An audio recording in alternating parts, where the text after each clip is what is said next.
सन 1887 में स्वामी विवेकानंद कोलकाता से परिव्राजक सन्यासी के रूप में उत्तर भारत के तीर्थों की यात्रा पर निकल पड़े। वाराणसी और अयोध्या धाम से होते हुए वे अगस्त के प्रथम सप्ताह में श्रीधाम वृंदावन पहुँचे।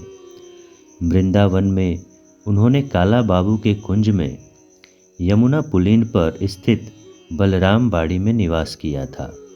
बलराम बाबू श्री जगन्नाथ जी के निष्ठावान भक्त थे और उनकी बाड़ी में राधा कृष्ण की नित्य सेवा पूजा होती थी। वृंदावन के लीला स्थलों के दर्शन कर स्वामी जी श्री राधा माधव के भाव में खो गए। नित्य प्रति लीला स्थलों के दर्शन करते हुए वे दिन रात राधा माधव के भाव में तल्लीन रहते थे। यहाँ तक कि उनको अपने शरीर को संभालना भी कठिन हो गया। इस प्रकार वे 12 अगस्त से 20 अगस्त तक काला बाबू के कुंज में ही रहे। तदुपरांत वे वृंदावन से बाहर के लीला स्थलों के दर्शन के लिए निकल पड़े। गोवर्धन पहुंचकर स्वामी जी ने निर्भरा भक्ति साधना का प्रण कर लिया। उन्होंने निश्चय किया कि वे अयाचक भाव से रहेंगे तथा यदृच्छया जो कुछ मिल जाएगा उसी से क्षुधा शांति करेंगे। एक दिन उन्हें कुछ भी भिक्षा प्राप्त नहीं हुई और वे शारीरिक दुर्बलता का अनुभव करने लगे। भूख से पीड़ित किंतु अयाचक व्रत। वे राधा गोविंद का नाम स्मरण करते हुए विचरण कर रहे थे। अचानक उन्होंने पीछे से एक आवाज़ सुनी, हे साधु, हे साधु। परंतु स्वामी जी ने पीछे मुड़कर नहीं देखा। जब उन्हें वह आवाज़ अपने निकट आती प्रतीत हुई तो वे आगे की ओर दौड़ने लगे ताकि उन्हें कोई पकड़ न ले। स्वामी जी को आवाज़ जब एकदम पीछे सुनाई दी, मैं तुम्हारे लिए कुछ खाने को लाया हूँ, तो वे और भी अधिक तेजी से दौड़े। किंतु एक व्यक्ति उनके पास आ गया और उन्हें कुछ खाद्य पदार्थ देकर बिना कुछ बोले चुपचाप चला गया।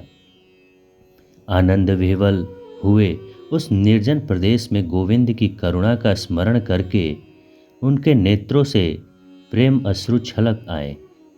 गोवर्धन से वे राधा कुंड की ओर बढ़े। यहाँ एक कौपीन को छोड़कर उनके अंग पर कोई वस्त्र नहीं था, अतः स्नान के पूर्व उन्होंने उस कौपीन को धोकर सूखने के लिए डाल दिया और स्नान करने कुंड में उतर गए। स्नान के बाद कुंड से बाहर आए तो देखा कि वहाँ कौपीन नहीं है। इधर उधर निगाह डाली तो देखते हैं कि वृक्ष की शाखा पर लंगोटी को लिए एक बंदर बैठा है। प्रयास करने पर भी बंदर से वे अपना लंगोट न ले सके।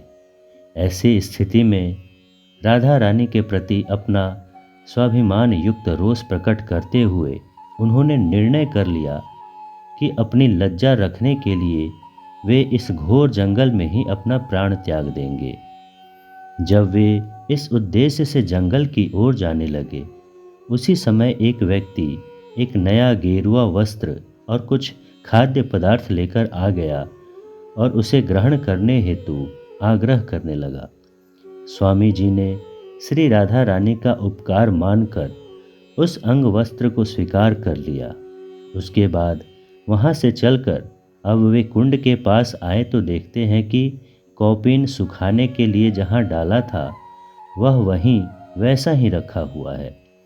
इस घटना से उनका यह विश्वास दृढ़ हो गया कि भगवान का वरदहस्त सदैव उनकी रक्षा कर रहा है। स्वामी जी श्री राधा रानी का कृपा कटाक्ष पाकर आह्लादित हो गए। जय जय श्री राधे श्याम।